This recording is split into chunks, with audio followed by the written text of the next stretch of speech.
Unapologetic. It means not apologizing for your greatness.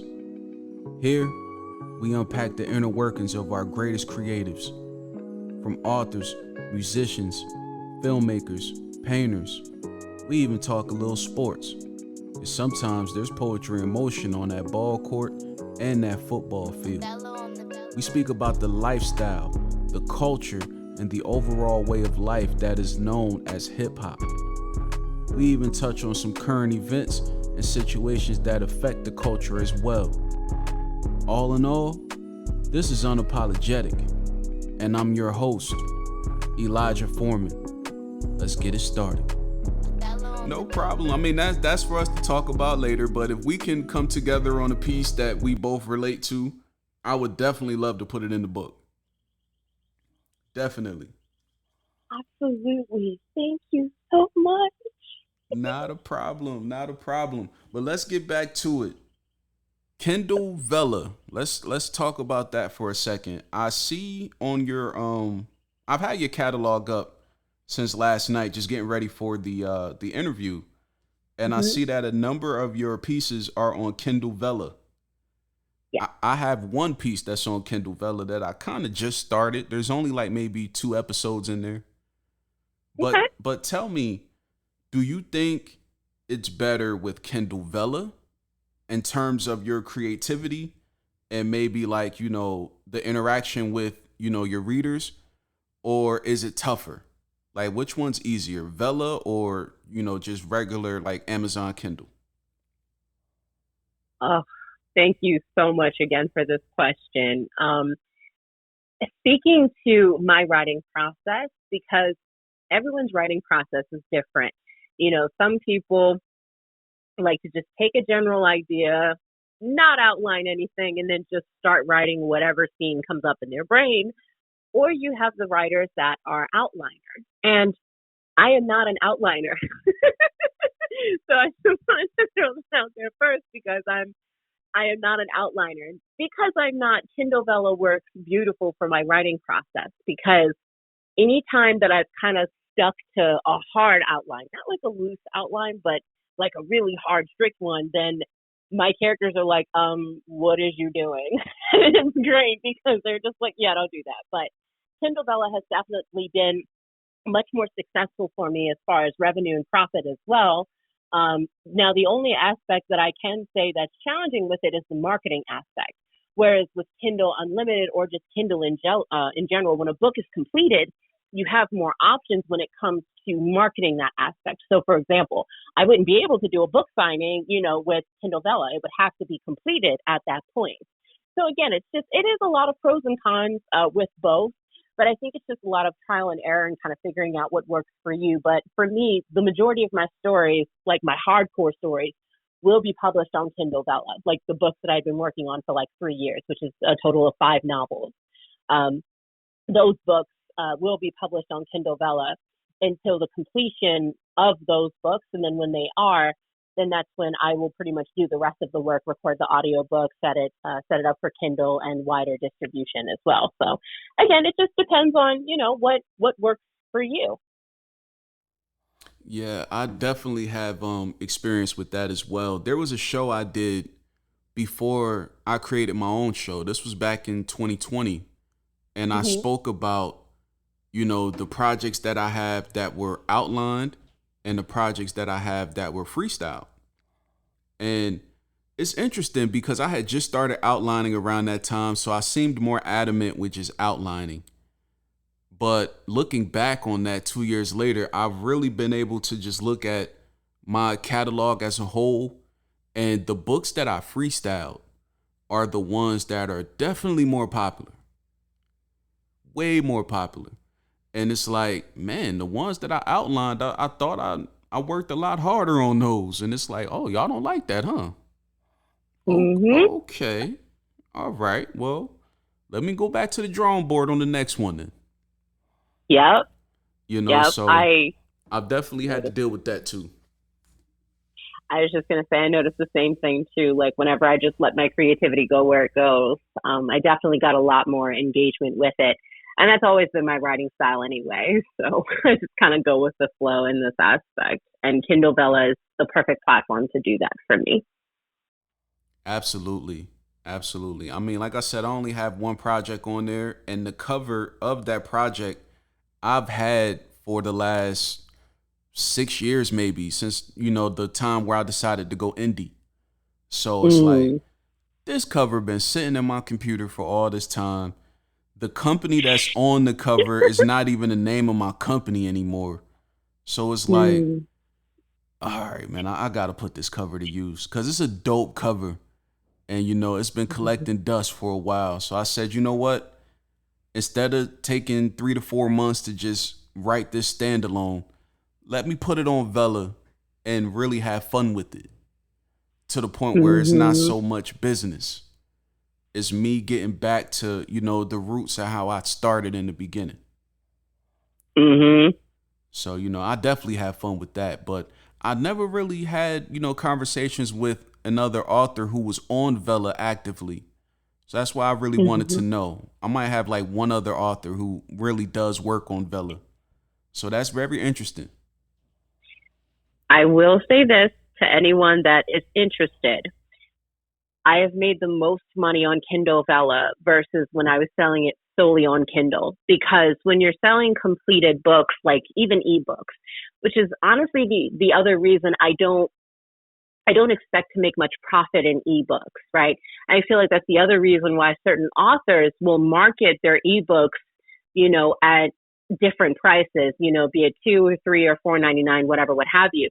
But that's also because they're shutting out a completely separate market that's in the billion market, like the billions of dollars, which is paperbacks, which is hardbacks.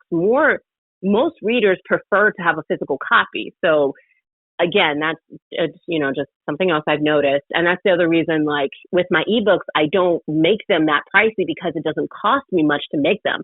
What costs is getting them printed, right? So with me, Kindle Vella, if I'm using it in the ebook aspect, I make more from that than if I was to try and market a finished ebook at a cheaper price, rather, because there are readers out there that don't feel that they should need to pay for an ebook. And at that point, I'm inclined to agree because it's just converting a document into an EPUB, or it's just converting it into a mobile file, which again, let's be honest, that's how pirating happens, right? So Yeah, again, like you can't steal a physical book. I mean, you can, but unless you're like in that person's face, like you're not going to steal it from, you get what I mean? So yeah. definitely. Definitely. And creatively, this is why a lot of authors have a hard time just trying to find ways to be creative. Mhm. And I feel like Vela really provides that. But at the same Mhm. time, there are certain readers who I've stumbled upon readers who don't even know what Vela is yet. Yep. I have Vela two. is that new. Yes. And, I spoke to the other author that, kind of introduced me to Vela. And, I told her, I said, listen, in about a year or two, Vela is going to be the next saturated portion of Kindle. That is correct because those bonus checks are absolutely worth it. See? Now, Mhm. for authors who may not know this, we may be dropping too much knowledge on this episode right here, but this is what it's for. Yep.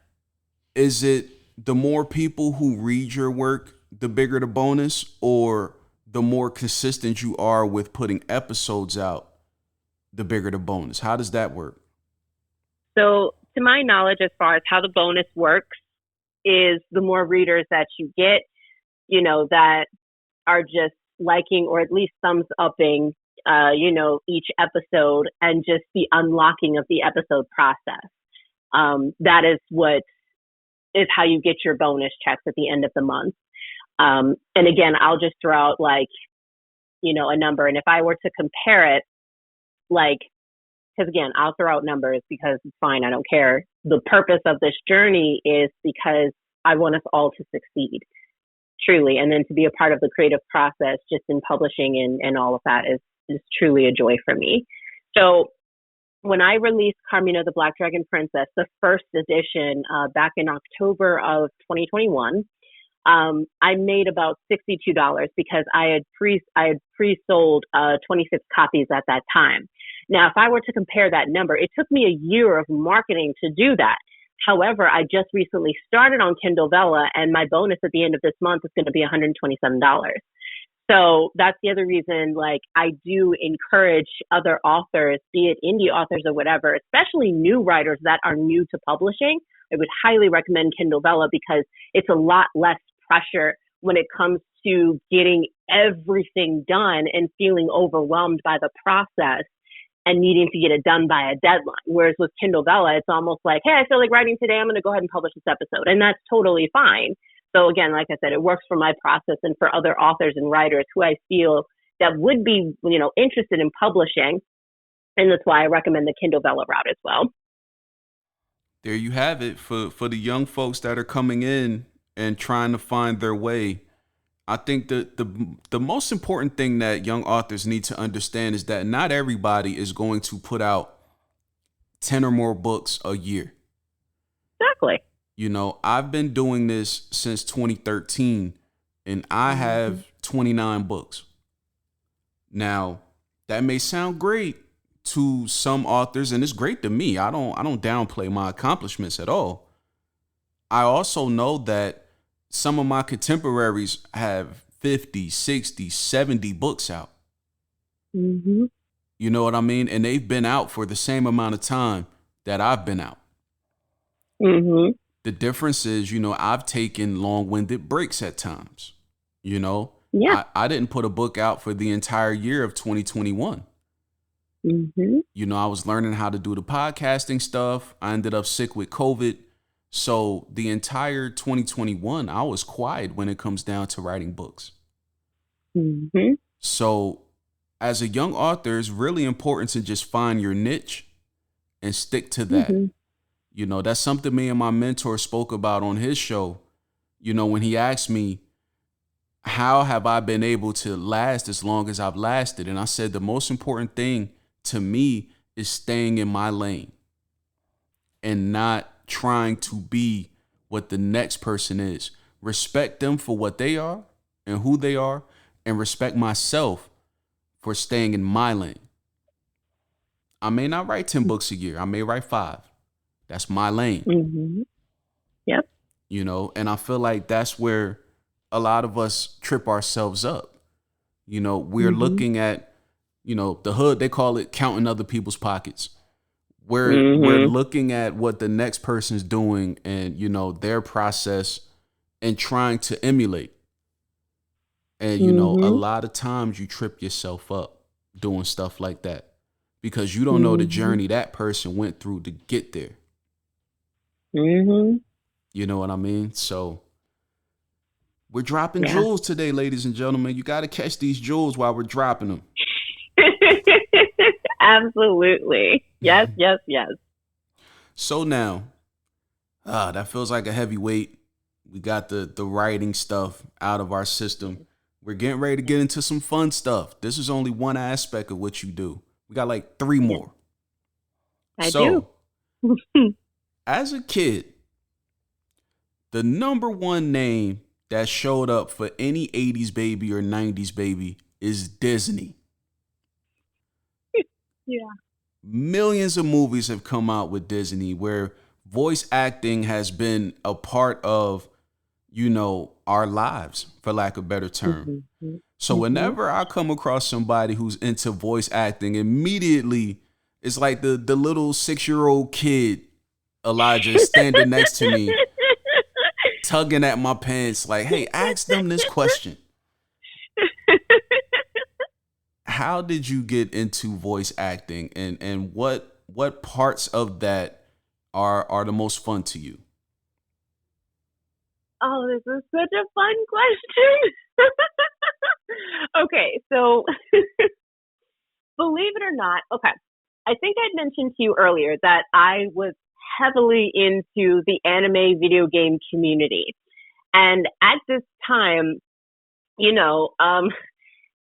and my sister, I think this was back when we had a Nintendo 64, and I think we were playing Zelda Ocarina of Time, one of my other favorite games. But at the time when we were playing that, my mom, had started sitting down with us and playing those video games with us, which again, this is like one of the aspects about my mom that makes her dope as shit. Like, so she did. She sat down with us and she would watch our cartoon shows with us and give us morals and meanings and definitions, to a lot of those things. And she would ask us questions. Like I said, I love this woman to death. Even through all the shit that we've been through, love her to death. She's such an incredible person. And when she became disabled, I think it was a spinal nerve damage at that time, where she did have to stay home. And when we were playing video games, I can't remember. I think it was the first one that I'd ever played, like that defined me as an RPG gamer, like forever, was Chrono Cross. If I ever meet the composer in person, Yasunori Mitsuda, I'm going to lose my shit because this man's music saved my life. Again, during that time when I was homeless, I would listen to just the background music of my favorite video games and just kind of zone out and fall into my thoughts. But what got me into voice acting at that time was, my mom, she would sit down with us, and this was before voice acting was a thing. Like PlayStation 1 games, there were no voice actors or actresses at that point. And when she would sit down, the words would go too fast. And because the words were going too fast on the screen, I could read it at a faster pace than everybody else. So as I was reading a lot of the characters, I just started giving them voices just for shits and giggles because I was having fun with it. And when I'm in my room recording, be it for my audiobooks or other authors' audiobooks that I've commissioned for, is giving that life to the story and just having fun with it. The only part that I will say that I don't care for is the editing process when it comes to audio. And again, I'm sure you would understand as a podcaster, it is a very tedious process. So Absolutely. For me, the fun aspect is the recording part of it and bringing those characters to life and taking on all of those different personas and having an understanding like of the author whose work that I'm reading. And that's why I consider it an honor to be that voice and to give that story life. And I've had instances like those in my career that has been so gratifying to me. Like, I even had one person that was just like, wow, you really you made this person real. And I was like, well, yeah, because that's how I read a lot of the books. I look at it like it's real. And again, it makes it fun for me. That's dope. That's dope. First of all, I am a PlayStation 1 alumni student. PlayStation 1 came out in 94? Yeah, I started messing with PlayStation around 97, 98. And to this day, I have arguments with the Xbox players. Listen. All the time. Whatever floats your boat, I salute you. But you didn't start where I started at. There were literally fights over PlayStation 1 where you're talking about the sports games, the Madden, and it was NBA Live back then. It was for boxing, there was a game called Knockout Kings or the Ready to Rumble game or Mike Tyson Punch Out. It was stuff like that back then. We used to have wars. If you lost and you didn't give those sticks up, it was a problem. Understatement. We don't want to hear the button stuck. What am I? No, listen. Yeah, right. Or you was button mashing and you beat my ass by just pressing the right buttons. Run them sticks, man. Those Street Fighter games, the Tekken games. Listen, I played it all, man. Yes. So it is a definite, changing of the guard to look at some of these games now that have actual movies attached to the storylines. Oh, yeah. I'm only 30, but it makes me feel like I'm probably 95 watching some of this stuff now. And it gets to the point where I find myself watching some of the storylines on YouTube like it's a real movie. I'd be like, you don't even want to play the game no more. You just want to watch what's going on in the storyline. So that's very interesting. And honestly, that is becoming another stream of income for a lot of people, Mhm. Mhm. to the point where, Dr. Dre just did Grand Theft Auto. He not only did Mhm. the whole soundtrack for the game, he Mhm. also lended his voice to the storyline. Holy So shit balls. yeah, that was I think it was GTA Online actually, because GTA 5's Mhm. been out for years. But Okay. right before he did the Super Bowl earlier this year, that game came out, and it's like, bro, do you know the type of money that could have been generated just from getting somebody like Dr. Dre out of his studio to Huh. do this? Right. Because Yes. Dr. Dre is somebody Exactly. who doesn't come out of his house unless it's something major. Mhm. So, that just goes to show how that aspect has grown. Because, I'm an alumni. So I said, yes, yes. Hi, how you doing?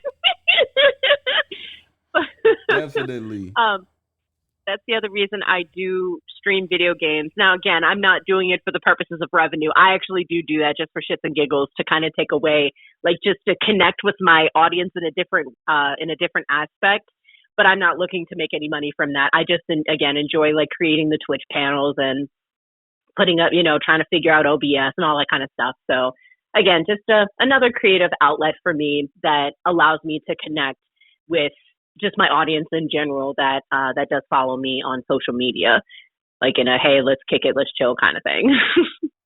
And even with that aspect, like there's a guy on YouTube. hmm His name for his gamer ID, I believe, is Chibata Mitch. That's his name, and he's a heavy Madden player. hmm You got dudes that be on this stuff and it's fun. They're laughing, they're joking, and it's innocent. But then you got dudes like Mitch who will really take you out of your game because the entire time that he's playing with you, he is talking the most shit possible. He talking Yeah. about you, he talking about your wife, he talking about your kids, how he took your wife from you because you lost this game. He's going in on you to the point where hmm you ready to throw this damn joystick and start fighting. And that's where he wants you to go because now you ain't worried about the game and now he can beat you. Uh-huh. And I remember watching a video from his channel and I'm like, man, if this is not the most Michael Jordan-esque stuff I've seen, this is why people hated Jordan back in the day. Because Mike was known for that. Mike will tell you, I'm going to score 50 on you tonight hmm before the game starts. And while you're watching him say this, you're like, this motherfucker ain't about to score 50 on me. And then hmm through every second of the game, every basket, he's looking at you like, there goes one. There goes two. I'm getting close. You gonna play defense on me next time? By the third quarter, he hmm got 40 on you, and you don't even know how he had 40. Just that fast. hmm To where by the end of the game, he got like 68 on you, and you're confused. You don't know where this came from. So hmm I don't know if I would ever get that far into the gaming. I'm an old head now when it comes to gaming and stuff like that. I might play a little Madden. I might play a little 2K with the basketball and stuff like that. But nowadays, these kids have taken that into a whole different kind of income hmm to the point where if I was to get into it, I would have to take a year or two just to build my name up. Because hmm these dudes, these jokers take it serious. Like you're not stepping Yeah. into their world and you don't know anything about it and think you're gonna do something. hmm So, all respect to you And youngins out there. absolutely, yeah. That's actually why my theme on my channel is retro gaming because, like you, I'm an old head. I play games in a couple different respective genres, if you will. So RPGs, JRPGs, decision-based horror games, which tends to surprise people when I tell them that I do enjoy playing decision-based horror games, and they're like, "But it's what? It's horror, and you're talking about the frequency of love." Yes, I do, but got to go through the dark shit in order to make it to the light. So always been my thing. What other types of games do I play? Simulation games, which are also games that gives me the opportunity to just kind of let loose and fall into my voice acting if I choose to. For people that want to play the game but don't want to do all that reading. So again, just another form of self-expression that I'm always grateful to be able to do and connect with my audience in this way. Hey, that's dope, man. That's dope. Especially in the world of technology today, everything's is it's advancing. It's getting better. Mm-hmm. When you look at the graphics are getting way better. Mm-hmm. It makes me look back at some of the games we used to play in the 90s and we were like, wow, this was dope at one point. Yeah. At one point in time, these graphics were dope to us. And now we see the new Mm-hmm. stuff and we're just flabbergasted like, whoa. Yup. Once again, I feel old. But I appreciate it at the same time. Well, I am spiritually old. So the word old doesn't bother me Oh no, not at like it all. would Not at others. all. I mean, I told my uncle yesterday, he turned 60, I believe 67, 68. And I told him, I said, Unc, you getting better, man. You getting better. Yeah. Ain't nothing Mm-hmm. about you old. Them knees still work. You still hang out Right. with the youngins and, hit the bar every now and then. You getting better. That's all. That's right. That's all. Don't let nobody tell you old, man. You old when you feel like it. Mm-hmm. That's the key to it. Exactly. Well, I am definitely looking forward to any more voice acting stuff that you do in the future. That's just something that, aside from my creativity, I'm more of a fan Mm-hmm. of. Mm. So, that's definitely dope. But let's get into the spiritual realm. I know we touched on that earlier in the interview, Mm-hmm. just on your background. But Mm-hmm. when it comes down to like the oracle readings that you do on your website, how did you Mm-hmm. get started with that? Because that's another interesting, element to you and your career. Mm-hmm. So with my spirituality and in this regards and like how I got started with doing readings, um, I can tell you it wasn't something that I had ever planned on doing. It was one of, again, another aspect that I fell into. So writing was what helped me transmute my trauma into the spiritual journey. Again, so more like in a stepping stone aspect. And to be and function in divinity after having made it through the cave of darkness, internally speaking, multiple times and come out unscathed and be filled with wanting to share and wanting to just the desire to see others be their authentic self. And it's the other reason I feel called to service. I do. I genuinely feel called to service. And it's from that desire of spirit wanting to be of service to the universe, to source, to God, whichever title fits. And again, I use these titles and labels very loosely. To just again be of service to others in whichever capacity that suits me, that fulfills my spirit and brings me joy. When I was doing the readings, I actually started doing those on Twitter Spaces, just me asking questions. My spiritual awakening was back in June, so it's still relatively new, like June of 2020. It was a very painful grief that I had gone through during that time. And after that loss, that was when I pretty much just raised my hands up and I said, God, I can't do it no more. I cannot, I am not in control of this journey anymore. I've pushed, I've tried, I've pushed, I've tried, I've sought, validation from others. I've been through the whole process and I just said I can't do it anymore. And then after that awakening, it was like being a child again in the way of like, oh, I want to learn more.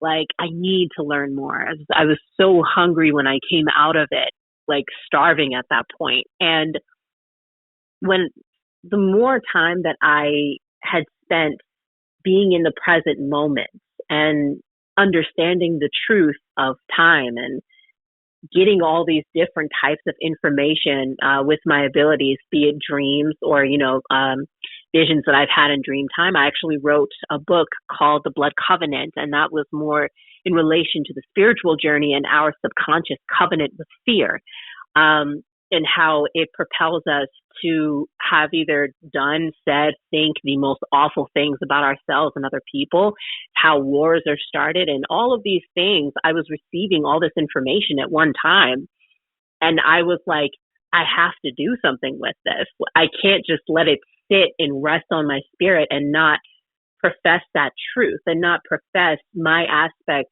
of this journey. So I came across a couple of people on Twitter Spaces that were in the spiritual community, and on a whim, I had just bought oracle cards. I looked into crystals. I started reading up on all of those things to deepen my understanding.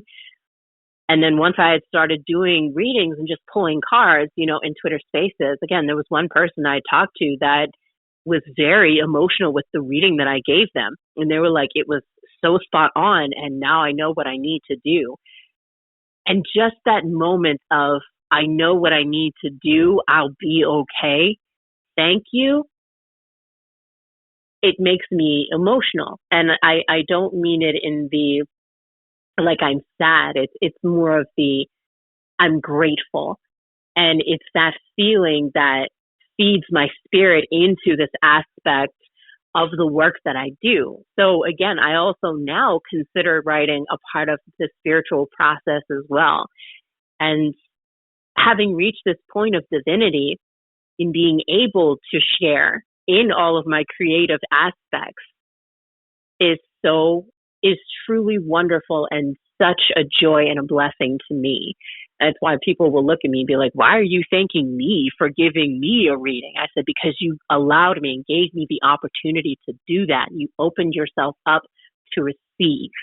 And not a lot of people are willing to do that. And just having that opportunity when I didn't have that opportunity or that support to do and be that for someone else in whichever capacity that I can be, fills my spirit with so much love and joy. It really does.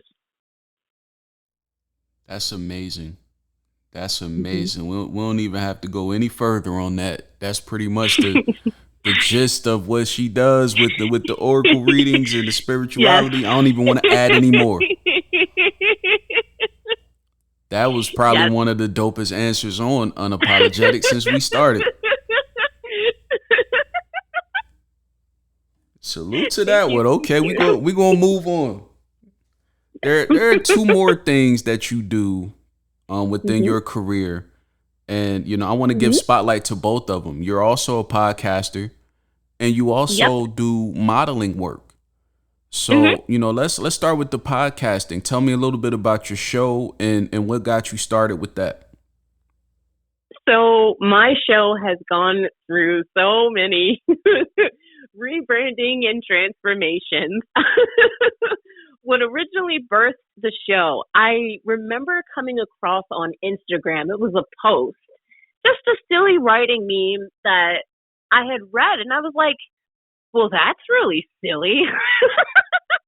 And just, again, based off of that one thought is what spurred everything else. And I'll tell you what it was. I came across this meme that basically said, never, ever, ever share the first draft of any of your stories. And I'm like, well, that's silly. So having that thought, I took it upon myself and started the show to just read. Because I realized that if I'm reading my work out loud, that's part of my editing process. So I was like, well, why not just invite other writers to do the same? Or let me share this part of my journey to say, hey, this is where I started. So the finished work that you're reading is started from this.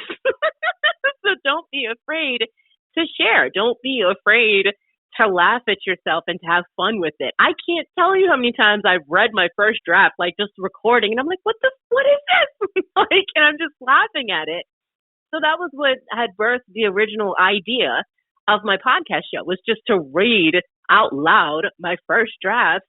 One, so I could figure out where my weaknesses were.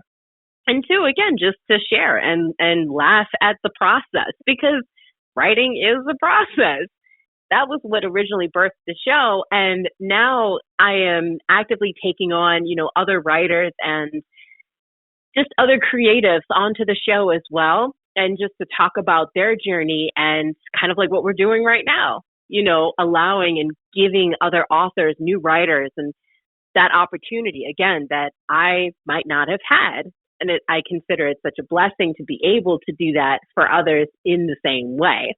So yes, the podcast is in the middle of its rebranding, if you will. And I'm also thinking about doing more of a spiritual related podcast, just so I can share some downloaded information, that does kind of come in pretty strong from source that I wouldn't be able to share on that podcast. So that was what it originally birthed the idea. And again, I'm still kind of sticking it to its bare bones.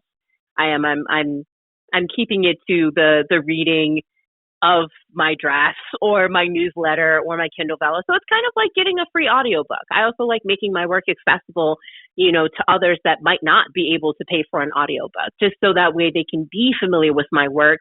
And then that way, if they find a book or a story that resonates with them, then they're like, oh, I want to get this story. So it's also kind of like a pre-marketing tactic as well. So it serves a couple of different purposes for me. That's very dope. When it comes to the podcasting, it's something that I stumbled upon, honestly. In 2020, I was watching a lot of podcasts when the pandemic started. If you think about $1 Million Worth of Game, Drink Champs, Mike Tyson's podcast, T.I. has a podcast out that I was watching a lot of. Even down to some of my favorite athletes. There are a lot of people. Deion Sanders, Primetime, he has a podcast now. So there were a number of different areas that I would watch on YouTube. And one day I just watched the show, and I remember looking to my lady and telling her, like, yo, I could do that. I could really do that. And not knowing that she was really paying attention or, taking me serious at all. I just told her that randomly, and that was that. The next thing I know, that Christmas, she brought me my first microphone. She brought me my first camera, the tripod to the camera, stuff like that. So that's when I knew the idea could be a reality. And, a few months went by, maybe February of 2021. And that's when I started meeting people who would help me get my first idea off the ground. And, I spent a year with that company. And, it took me to deal with that and really learn the business and learn, some of the different nuances behind it. Some of the stuff that a lot of people don't want to deal with, some of the potential pitfalls of podcasting. How hard it is to get listeners and stuff like that. So, that pushed me into going into a rebranding myself, which is where we are now. So looking back, podcasting is definitely something that's a lot more fun now, because now I know it. I have the knowledge behind it. And I know that podcasting is something for the future. Not all of us can have a radio show. Because, 15, 20 years ago, it was all about radio. If you weren't on like Hot 97 or Power 105.1, or 105.3 DAS in Philly, you wasn't really, getting your voice out there. So what started on Facebook with people going live and having their shows that way has now grown into an entire different business model. And I enjoy it. I enjoy being a part of it. I'm actually thinking about doing a podcast for not necessarily couples, but, more of like a love podcast. Different things that, people go through in relationships and stuff like that. I'm actually, putting that idea together with my lady actually. And, hopefully we can get that off the ground soon, because I feel like that'll be a different kind of fun to be able to sit on a show with another couple and, episode to episode, just talk about different things that, may challenge you as a couple. And, who knows, it may help people in the long run. So I'm definitely trying to get that, off the ground. That is huge because, like, I don't feel like we talk about love enough. I really don't, especially when a lot of the energies that I pick up as far as like in relation to the collective is just fear, just consistent fear and doubt and lack of self-worth and hatred, loathing, whatever else. And we don't talk about love enough. And unfortunately, we've reached a point within our conscious mind that some individuals are just like, to hell with love. And I'm like, no, that love is a frequency. It's an energy source. It's formless. And when we try to possess that love and make it, and really put a form to it is suffocating. And so it's the other reason, like, when I hear certain people say, like, man, to hell with love. And that sucks because I'm just like, no, love is beautiful. And I feel like we should talk about it more. So kudos. That's awesome. But please, like, send me the link when you do, because I would definitely listen. Definitely. I definitely will. And honestly, I've seen people talk about it, but see, the issue is the folks that I see talk about it are a lot older. So, the people in my age bracket probably wouldn't, relate to what's being said, because a lot of the elders who speak on that and have shows about it, they're speaking in, the aspects of marriage and things that, go on in marriages. But what about the crowd of people who's not married yet? Maybe you're in a relationship and you're working towards engagement. You know what I mean? Or maybe, out of wedlock, but maybe you might have had a kid before you got married. And now you're working through that. You know what I mean? There's really no voice for those kind of relationships. And, I've been through a lot of that myself. And, so has my lady. So I feel like it'll definitely be a dope thing. And then also one important aspect that I would like to touch on is trauma pre-relationship and how that trauma can affect the relationship. Because, just to be honest, there are times where you may have gone through something before you got with the person that you're with, and it's caused you to just not trust people, including the person that you're with. So, how do you get through, having to deal with your, issues with trust in the midst of possibly pushing that person away that you're dealing with? Like, how do you deal with that? And I have personal experience with that. Go ahead. Definitely. Me too. And I can honestly say, there in the relationship I'm in now, there's been times where, listen, people have burned me in the past. People have took advantage of the trust. People have, took my kindness for weakness. People have really, done me dirty. And so have my lady. There's been times where, her heart is as big as the house that we live in. And there have been times where, people have taken advantage of that. There's been times where, people have taken the love that she had for them for granted. And that's caused, trust issues within the both of us. We both have had experiences. And there were times where we had to, really deal with that in the midst of being with each other. So I really would like to just convey that message. So, we're dealing with the creative aspect of building a show. We don't even have a title yet, but I definitely think that, that's something that would be very important for the audience to see and hear, because there are a Most lot of definitely. other people dealing with Hmm. what we've dealt with. So that's definitely coming. And by all means, if you would like to be a guest on the show, we'll bring you back. You I know, would love to. I thank you. That would be wonderful. Yeah, all I will say to this is I have met someone who is still a huge part of my life.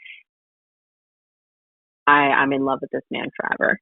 And he knows it. I know it. We don't speak on it much. We don't profess it. But this man gave me unconditional love before I knew what it was.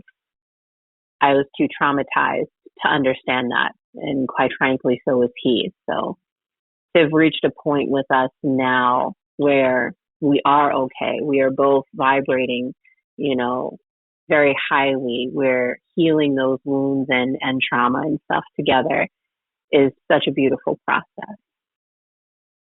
absolutely. Hmm.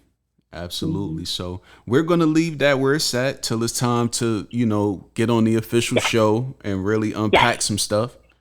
yes. There's one more element to your career, and that's modeling. Thank you. How did you get started in the modeling game? Because lately, with Instagram and with Facebook and stuff like that, traditional modeling has kind of fallen flat. Because today is real easy to just get an Instagram page and just take pictures, throw them on Instagram. But that doesn't necessarily make you a model in No. some aspects. Hmm. So, how did you get started with your journey in modeling? It was originally fueled by wanting to prove my dad wrong. Dead ass, honest to God truth. That was how it started. I had always identified with fashion again as a form of self expression. I mean, I would watch America's Next Top Model religiously. I, would watch Project Runway just to, see and kind of get different ideas and all of that. So I started modeling because I'm 32 now. So I started modeling about 10 or so years ago, give or take. Um, and I mean, I came across some photographers. I, had applied for a runway show. I think it was like Baltimore Fashion Week at the time, to which I was rejected. And I think that rejection also kind of left an impact on me in regards to my self esteem or lack thereof.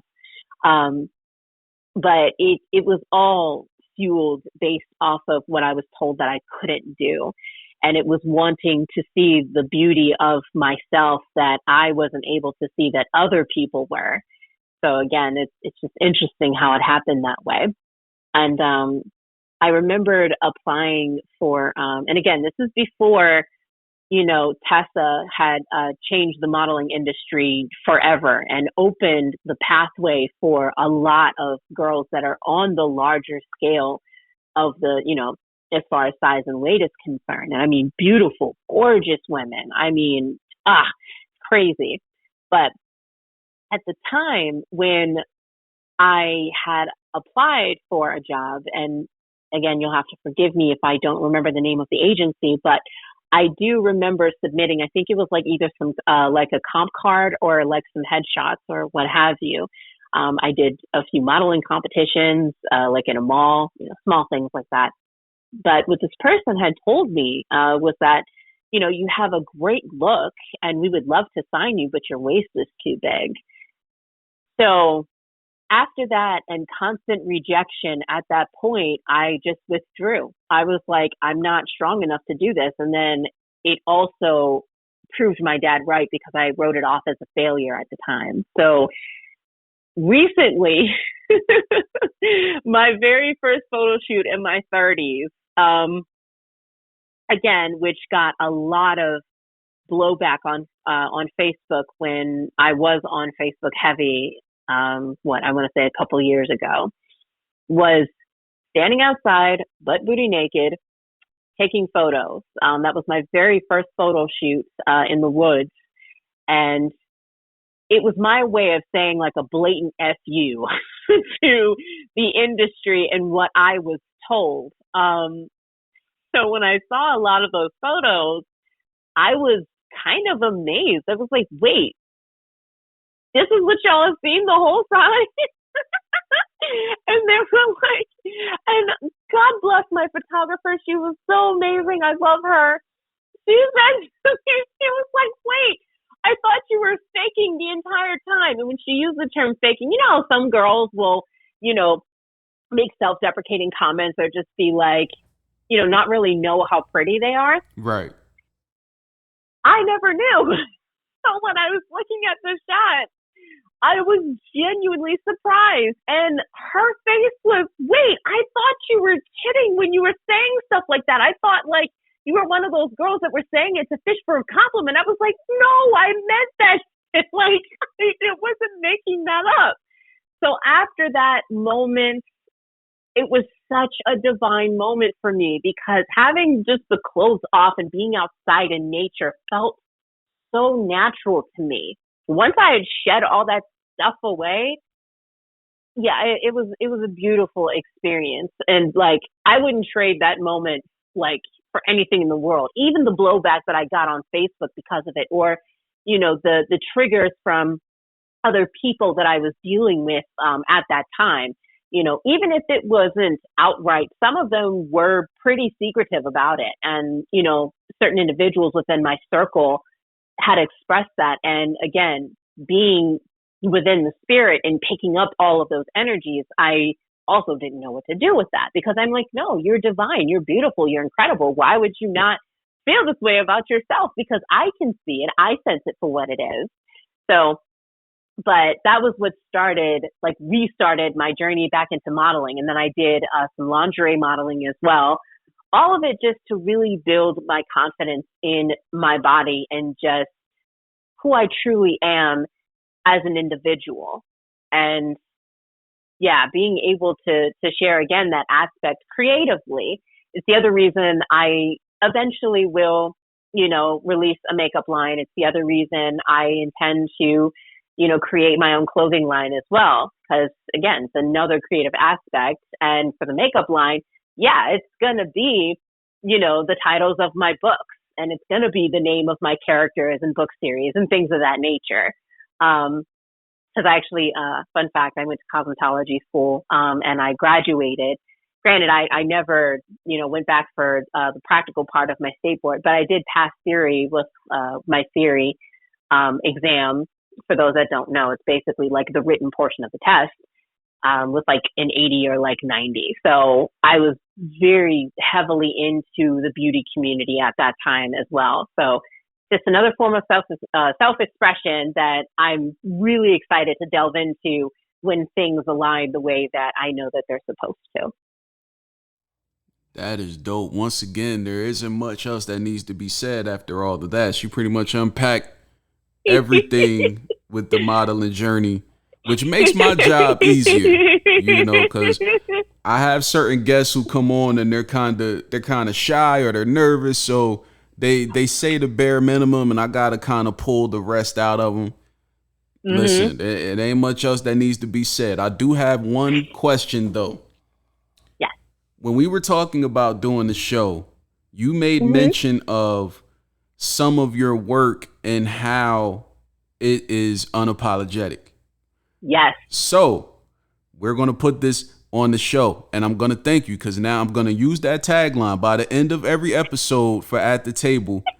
I'm going to ask people what makes your work unapologetic. So let's start with you. In your perfect opinion, what makes your work unapologetic?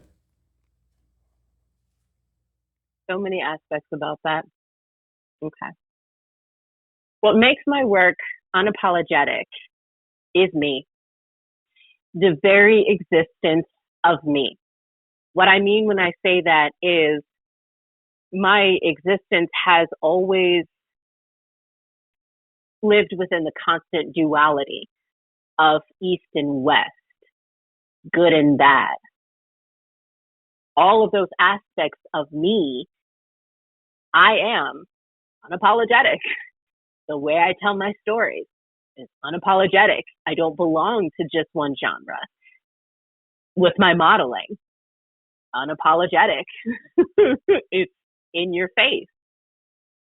Everything that I do, and not belonging to just one aspect, because we are all multifaceted creatures. We are all multifaceted beings.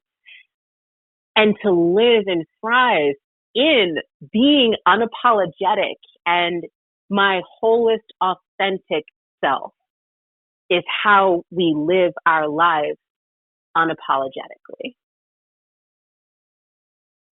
There you have it.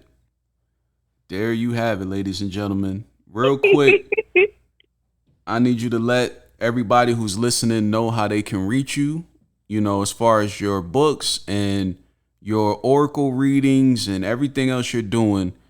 Give us the whole layout on how we can reach you via social media, email, all that good stuff. Yes.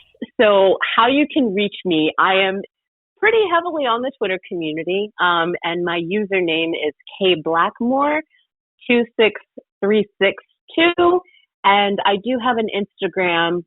So again, it's the same K Blackmore, but the numbers are different, and it's 36462. Again, that was because my Instagram was hacked, so that's the other reason I use those numbers instead. My email is kblackmore2636@hotmail.com. And again, you'll find the majority of my information on all of those things, newsletters, blog posts, YouTube, all of those things. I do have a TikTok, not that heavy on it, but again, feel free to follow me. And anyone that has questions, just publishing, narrating your audiobooks, wanting to get into voice acting, modeling, whatever, I would love nothing more than to share the information and all of that I've obtained, because to be of service is all I really want to do. So thank you. There you have it, ladies and gentlemen. I definitely appreciate you coming on the show. We just had a dynamic interview. And like I said, when the other podcast that I'm in the works of creating comes around, I'll definitely be open to bringing you on. But for now, ladies and gentlemen, this has been another episode of Unapologetic at the Table. And you guys know what I say all the time on the way out. You are not supposed to be sorry for being great at all. I'm great, Kornelia's great, and so are you. So I need you guys to remember that. You guys have a good one. I'll see you next time. There you have it, ladies and gentlemen. Another episode down, plenty more to come. I appreciate you for taking the time out to come hang out with me. And I'm looking forward to seeing you next time. Take care.